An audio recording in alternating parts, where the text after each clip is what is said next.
Это было любопытное зрелище. Кошка, казалось, обнимала щенка. Наталья остановилась как вкопанная, как только увидела этих двоих, в полном восторге от того, как мило они выглядели. Но когда она продолжала видеть этих двоих друг с другом, кошку, которая, казалось, утешала щенка, она начала беспокоиться. Она не знала, почему, но ее не покидало тревожное чувство, связанное с благополучием щенка. Когда она решила действовать, то сразу же пожалела, что не сделала этого раньше. О, Боже, надеюсь, я не опоздала», — сказала Наталья, мчась по городу со щенком на руках. Кошка бежала за ней, громко мяукая и царапая ноги Натальи каждый раз, когда подходила достаточно близко. «Я знаю, мне жаль», — сказала она кошке.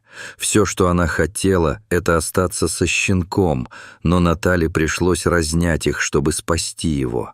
Щенок тяжело дышал, и Наталья старалась не делать слишком резких движений. Однако маневрировать по оживленным улицам, в то время как все остальные двигались настолько медленно, насколько это было в человеческих силах, оказалось очень сложно. «Проходите! «Проходите!» — она закричала. Но не все посторонились, из-за чего она натолкнулась на людей и слегка встряхнула щенка. Время шло, но Наталья уже почти добралась до места. «Подожди, малыш», — сказала она, оглядываясь по сторонам. Кошки нигде не было видно, вероятно, она спряталась за спинами людей, но в данный момент ее это не волновало. Время щенка истекало, но почему кошка обнимала щенка? Почему щенка нужно было спасать? Когда Наталья впервые увидела, как кошка обнимает щенка, она остановилась, чтобы восхититься этим. Увидев кошку и щенка так близко друг к другу, она испытала приятное чувство, но в течение следующих нескольких дней это чувство постепенно исчезло. Она стала чаще ходить по этому маршруту, чтобы посмотреть, как дела у щенка и кошки. До работы было недалеко, так почему бы и нет, подумала она. Но проходя мимо кошки и щенка каждый день, она поняла, что кошка никогда не выглядела по-настоящему расслабленной в присутствии щенка. Она выглядела скорее обеспокоенной. Однажды воскресным утром она решила посмотреть, как близко сможет подобраться к кошке и щенку. Она никогда не была ближе, чем на другой стороне улицы, и ей стало интересно, что же происходит с ними обоими. Добравшись до того места, где она всегда их видела, она поняла, что больше никто не проявляет такого же интереса к этому дуэту. Возможно, они не заметили этих двоих, а может, пытались подойти поближе, но потерпели неудачу. Наталья медленно приблизилась к парочке и тут же увидела, как хвост кота стал длиннее. Его глаза были прикованы к Наталье, которая подходила все ближе и ближе ее. «Привет, милый. Я здесь только для того, чтобы подарить тебе немного любви», — сказала она ласковым тоном. Внезапно кошка зарычала, защищая щенка, и встала перед ним, который рухнул на землю. Глаза Натальи расширились, когда она увидела, что щенок лежит на земле, явно больной и неспособный самостоятельно передвигаться. Она знала, что должна что-то сделать, но боялась, что кошка причинит ей боль, если она просто протянет руку к щенку. Ей нужно было отвлечься. Увидев, что кошка и щенок явно жили на улице, Наталья решила забежать в продуктовый магазин за консервированным тунцом. Ей пришлось ненадолго оставить щенка, что действовало на нервы, поэтому она постаралась сделать все как можно быстрее. Когда она вернулась, кошка заботливо облизывала щенку голову. Наталья снова осторожно приблизилась и поставила консервированный тунец на землю. Сначала кошка немного колебалась, но, почувствовав рыбный запах, не смогла устоять. Он начал есть, как будто не ел несколько дней, и Наталья быстро схватила щенка и побежала. Однако кот явно больше заботился о щенке, чем о еде, поскольку он мгновенно бросился за Натали. Кошка набросилась на ногу Натали, мяукая, как сумасшедшая. Натали пришлось подпрыгнуть, чтобы не пораниться, и она побежала еще быстрее. Она держала щенка на руках, но тот казался очень вялым. Щенок тяжело дышал и был покрыт клещами. Все это явные признаки того, что ему требовалось немедленное внимание. Но была одна небольшая проблема. Было воскресенье, и все ветеринарные клиники были закрыты. Наталья уже бежала и не могла остановиться, иначе кошка напала бы на нее. Внезапно она поняла, что где-то недалеко от центра города есть центр контроля за животными. Это был ее единственный выход. Наталья прибавила шагу, и кошка постепенно начала отставать. Наталья мысленно взмолилась, чтобы кто-нибудь оказался в центре контроля за животными, и ее усилия не пропали даром. Город вокруг нее гудел, не обращая внимания на разворачивающуюся драму. Она крепче прижала к себе щенка, чувствуя его прерывистое дыхание у своей груди, и помчалась мимо неоновых вывесок и воскресных гуляющих. Ее сердце бешено колотилось от надежды и нетерпения. Лавируя в толпе, Натали все больше расстраивалась из-за медленного шага пешеходов. «Подвинься, пожалуйста», — умоляла она, лавируя между группами туристов и местных жителей, наслаждающихся своим неспешным днем. Каждая секунда казалась вечностью. Каждый медленный шаг становился препятствием на пути к выживанию щенка, и она продвигалась вперед с растущим отчаянием. Наталья прерывисто дышала, когда извинялась, наткнувшись на растерянного покупателя. Внезапно воздух пронзило резкое мяуканье, похожее на крик боли. Сердце Натальи екнуло, но она не могла оглянуться. Она могла только представить, как кошка пытается последовать за щенком, как непоколебима ее преданность ему даже в этом хаотичном бегстве. Наталья почувствовала себя беспомощной и осторожно подула на нос щенка, надеясь, что это облегчит ему дыхание. Она знала, что это маловероятно, но все, что могло бы помочь, стоило попробовать. Шерсть щенка была влажной от пота или, может быть, от слез, Наталья не могла сказать. Она просто знала, что должна продолжать двигаться, продолжать пытаться, каким бы незначительным ни был этот жест. Не имея четкого представления о том, где находится центр контроля за животными, Наталья побежала, повинуясь внутреннему инстинкту. В голове у нее кружился вихрь беспокойства и уличных пейзажей, когда она неслась по переулкам и пересекала перекрестки. «Это должно быть где-то здесь», — пробормотала она, обращаясь скорее к щенку, чем к себе, надеясь, что ее чувство направления не подведет их сейчас. Пока Наталья спешила по улицам, щенок в ее руках вдруг начал тихонько извиваться. Вздрогнув, она слегка замедлила шаг, отодвигая щенка, чтобы заглянуть в его умоляющие глаза. Звук был слабым, душераздирающим, заставляя ее быть еще осторожнее с каждым торопливым шагом, который она делала в шумном городе. Мгновение спустя Наталья почувствовала, как по ее животу разливается неожиданное тепло. Ее лицо вспыхнуло от внезапного осознания. Щенок помочился на нее. Несмотря на дискомфорт, она не смогла удержаться от короткого смешка среди этого хаоса. Этот маленький неприятный инцидент только укрепил ее решимость оказать щенку необходимую помощь и как можно скорее. Отвлекшись на тепло и промокшую рубашку, Наталья не заметила торчащий из земли столб. Ее нога зацепилась за него, и она, вскрикнув, упала вперед. Шок от внезапного падения сотряс все ее тело, когда она отчаянно пыталась защитить щенка от удара. Удача была на их стороне, по крайней мере, для щенка.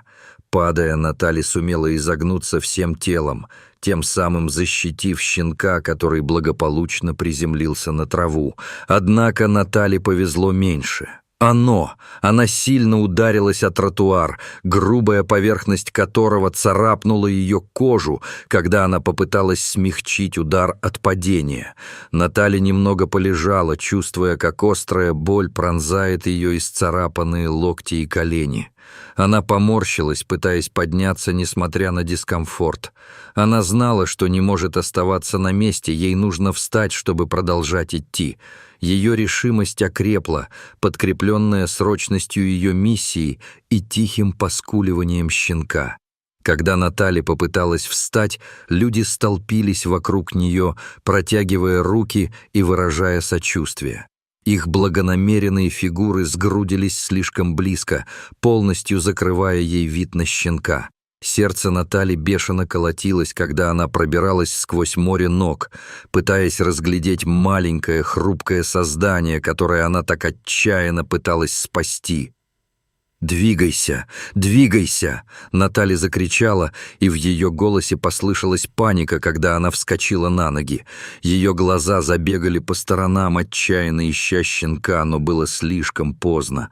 Маленький комочек шерсти исчез в толпе. У Натали от страха сжалось сердце. Щенок не мог уйти далеко, но его нигде не было видно. Натали обернулась, обводя взглядом местность в надежде хоть мельком увидеть щенка. Щенок. Люди проходили мимо, не обращая внимания на срочность ее поисков. Она направилась туда, где в последний раз видела щенка, перебирая в уме возможные варианты, но ничего не находя. Она нигде не могла его увидеть, и шумная улица, казалось, поглотила все ее надежды. Не обнаружив никаких признаков щенка и не зная, что еще предпринять, Натали достала телефон и набрала номер службы контроля за животными. Ее голос дрожал, когда она объясняла ситуацию и умоляла их приехать побыстрее. Натали. Она знала, что дорога каждая секунда, и цеплялась за надежду, что они смогут помочь найти пропавшего щенка, пока не стало слишком поздно. В то время как она с тревогой ожидала прибытия службы контроля за животными, несколько прохожих заметили расстроенное состояние Натали и подошли к ней. «Ты в порядке? Что не так?» — спросили они, и на их лицах отразилось беспокойство. Натали вкратце рассказала о своем бедственном положении, о потерянном щенке и о своем падении, что только усилило беспокойство на их лицах, когда они огляделись по сторонам, присоединяясь к поискам. Натали быстро объяснила ситуацию мужчине по имени Боб, который обратился к ней с беспокойством. Боб кивнул, понимая срочность ситуации, и немедленно предложил свою помощь. Вместе они начали тщательный осмотр окрестностей. Натали указала, где она в последний раз видела щенка, и ее голос был полон надежды, а Боб внимательно слушал и готовился к поискам. Боб и Натали обследовали окрестности. Они заглядывали за густые деревья, под припаркованные машины и шуршали в подлеске.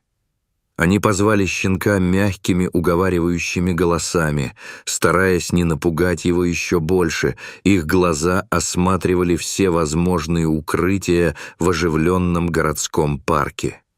Их настойчивые поиски увенчались успехом, когда Боб заметил легкое дрожащее движение под ближайшей машиной. Это был щенок, съежившийся в темноте, его маленькое тельце дрожало от страха. Сердце Натали подпрыгнуло одновременно от облегчения и беспокойства, когда она медленно приблизилась, шепча успокаивающие слова, надеясь успокоить испуганное животное. Натали медленно протянула дрожащие руки, пытаясь выманить щенка наружу. Но когда ее пальцы приблизились, щенок издал пронзительный визг страха и еще дальше забился в тень машины. Натали замерла, У нее перехватило дыхание. Она боялась вызвать еще больший стресс у и без того напуганного щенка. Как раз в тот момент, когда Наталья обдумывала свой следующий шаг, кошка, тяжело дыша и явно обессиленная, появилась из ниоткуда. Она метнулась к щенку, встав на страже с яростной решимостью. Наталья отступила назад, ее решимость ослабла, когда кошка устремила на нее суровый взгляд, явно защищая своего друга-собаку. Наталья поняла, что теперь, когда кошка вернулась и яростно защищает ее, самостоятельно вытащить щенка из-под машины уже невозможно. Она нервно расхаживала по комнате, наблюдая за котом, который стоял на страже, словно часовой, охраняющий своего компаньона-собаку. Все, что она могла сейчас сделать, это дождаться прибытия службы контроля за животными, надеясь, что они смогут справиться с ситуацией с необходимой деликатностью. Натали испытала облегчение, когда к дому подъехал белый фургон с надписью «Служба контроля за животными». Из машины вышли два офицера, экипированные и готовые к бою. Натали бросилась к ним, ее тревога немного улеглась из-за их быстрого прибытия. «Ручка». Она указала на машину, под которой прятался щенок, и настойчивым голосом объяснила критический характер ситуации. Натали быстро подошла к полицейским, объяснив, что это срочно, и они внимательно выслушали ее. Щенок очень напуган, а рядом живет кошка, которая очень заботится о нем, сказала она, указывая на машину. Полицейские кивнули, понимая, в какой щекотливой ситуации им предстоит разобраться. Полицейские достали из своего фургона инструменты, длинную палку с петлей и сетку. Сердце Натальи упало, когда она увидела это. Инструменты выглядели скорее угрожающе, чем успокаивающе, особенно для такого маленького испуганного животного, как щенок. Она прикусила губу, размышляя, как вмешаться, не обостряя ситуацию. Увидев, что эти инструменты могут еще больше напугать щенка, Наталья шагнула вперед. Еда. «Может быть, мы могли бы попробовать менее пугающий подход», — осторожно предложила она. Ее взгляд метнулся к фургону, затем обратно к щенку под машиной. В голове проносились альтернативные, более щадящие способы безопасного извлечения испуганного животного. Сотрудники службы контроля за животными выслушали предложение Натали и согласились, что выманить кошку и щенка на улицу с едой было бы более безопасным первым шагом. Они одобрили идею Натали использовать что-то менее опасное, чем петля и сетка. «Сначала давайте попробуем по-вашему», — сказал один из офицеров, с надеждой, но с осторожностью относясь к успеху этого гуманного подхода. Приняв решение, они приготовились к более мягкой попытке. Если это не сработает быстро, нам придется рассмотреть другие варианты, предупредили офицеры. Натали понимала срочность и ставки. Они все хотели, чтобы щенок был в безопасности, но время было роскошью, которую они могли себе не позволить, если состояние щенка ухудшится. Наталья бросилась в ближайший магазин, чтобы собраться с мыслями. Она схватила банки с тунцом, лососем и кормом для щенков, расплачиваясь дрожащими руками у прилавка. Вернувшись на место происшествия, она аккуратно разложила еду в ряд из-под машины по направлению к обочине, надеясь, что запах привлечет испуганных животных на открытое место. Наталья и сотрудники службы контроля за животными ждали, не сводя глаз с темного пространства под машиной. Минуты тянулись медленно. Офицеры обменялись взглядами, их терпение иссякало по мере того, как первоначальный оптимизм начал таять. Они начали обсуждать возможность использования своих инструментов, если животные не отреагируют в ближайшее время.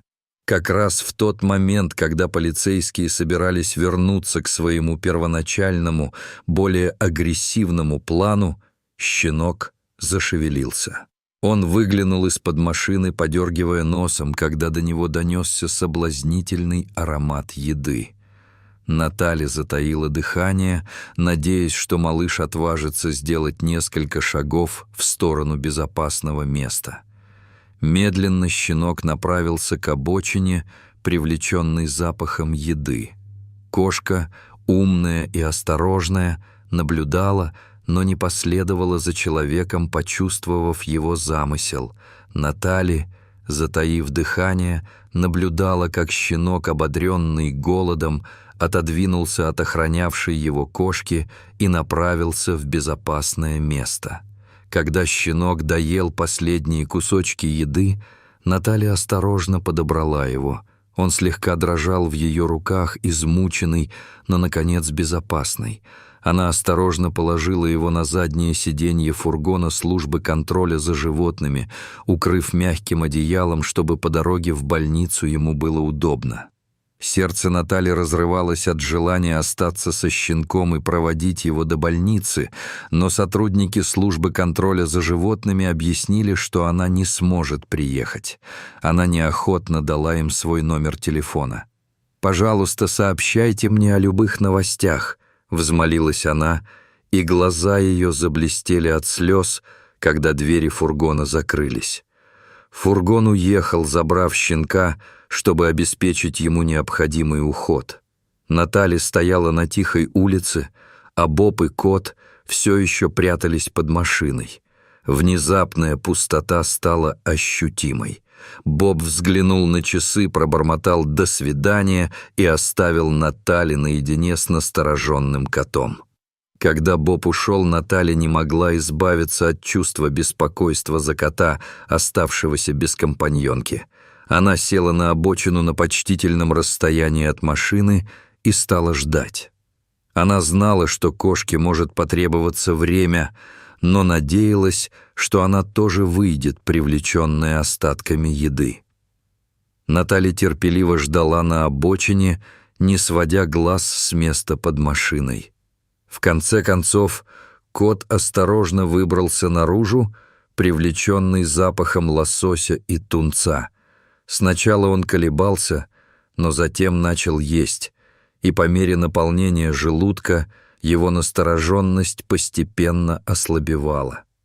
Наталья осталась сидеть, наблюдая, как кошка ест. Она не двигалась, не желая спугнуть ее резкими движениями.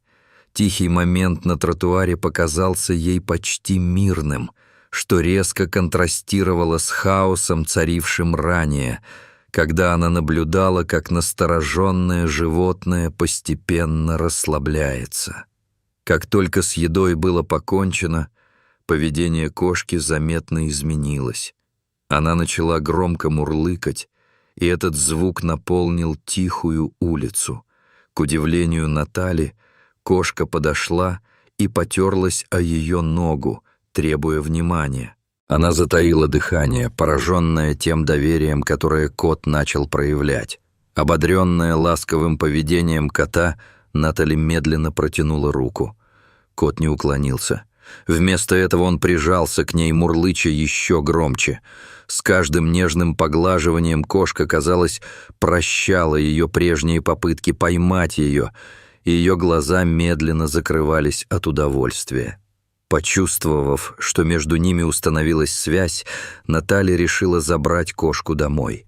Она уговаривала ее ласковыми словами и жестами, ведя к себе. Пока они шли, Наталья размышляла, как бы она отреагировала на ее собственную кошку. Дома она осторожно познакомила их, надеясь на мирное сосуществование. Две кошки удивили Наталью своим спокойным поведением. Уличный кот и ее собственная кошка, казалось, были равнодушны к присутствию друг друга, беззаботно развалившись в гостиной. Было облегчением видеть, что они так расслабились вместе, и это вселило в Натали надежду на их дальнейшее общение. Когда наступил вечер, Натали приготовила небольшую подстилку для уличной кошки прямо за своей дверью. Она положила рядом мягкое одеяло и миску с водой, чтобы кошка чувствовала себя желанной гостьей, но при этом не была вынуждена заходить внутрь. Она наблюдала из окна, как кошка свернулась калачиком и, казалось, была довольна своим новым временным убежищем. На следующее утро Наталье позвонили из службы контроля за животными. Состояние щенка было стабильным, но он все еще был очень болен. Он случайно съел яд, найденный на улице. Облегчение, смешанное с беспокойством, охватило ее. Она была рада, что щенок жив, но обеспокоена его тяжелым состоянием. Во время разговора сотрудники службы контроля за животными объяснили, что щенку нужен временный дом, где ему будут давать необходимые лекарства. Они подчеркнули важность тщательного и последовательного ухода для его выздоровления. Наталья почувствовала прилив решимости. Она знала, что у нее есть возможности и желание помочь. Не колеблясь, Наталья вызвалась взять щенка на воспитание. Женщина, с которой она разговаривала по телефону, с облегчением согласилась привезти ей щенка позже в тот же день. Наталья испытывала смешанное чувство волнения и ответственности, мысленно готовясь к тому, чтобы ухаживать за щенком и вернуть ему здоровье. Наталья провела утро, обегая зоомагазины, выбирая корм для щенков, пищащие игрушки и уютную кроватку. Вернувшись домой, она расставила все в гостевой спальне, превратив ее в уютное убежище для щенка, который скоро должен появиться на свет. Она перепроверила каждую деталь, чтобы убедиться, что все идеально подходит для начала новой жизни. Когда щенок, которого теперь зовут Warrior, появился на свет, рядом с ним была уличная кошка Энджел. Как только Наталья открыла дверь, Энджел уверенно вошла в ее дом, как будто он всегда принадлежал ей. Казалось, кошка решила, что ее место рядом с воином, а теперь, соответственно, и с Натальей. Наталья тоже. Видя неоспоримую связь между воином и ангелом, Наталья поняла, что не может их разлучить. Она решила взять на воспитание обоих животных. Казалось правильным назвать щенка воина за его силу, а кошку ангела за ее защитную натуру. Это было началом новой главы в ее жизни, наполненной неожиданным общением. В течение следующих недель Warrior медленно выздоравливала под присмотром Натальи. Тем временем ее собственная кошка-корица проявляла все больший интерес к новому месту жительства. Она часто сидела за дверью гостевой спальни, обнюхивала ее и издавала тихие чирикающие звуки, заинтригованная незнакомыми запахами и звуками. Когда Warrior полностью поправился, Наталья представила его, Энджел и корицу друг другу. Первоначальные колебания сменились игривыми встречами и совместным сном. Несколько месяцев спустя они превратились в одну большую счастливую семью, у каждого члена которой были свои причуды, но все они были едины в своем комфорте и привязанности друг к другу.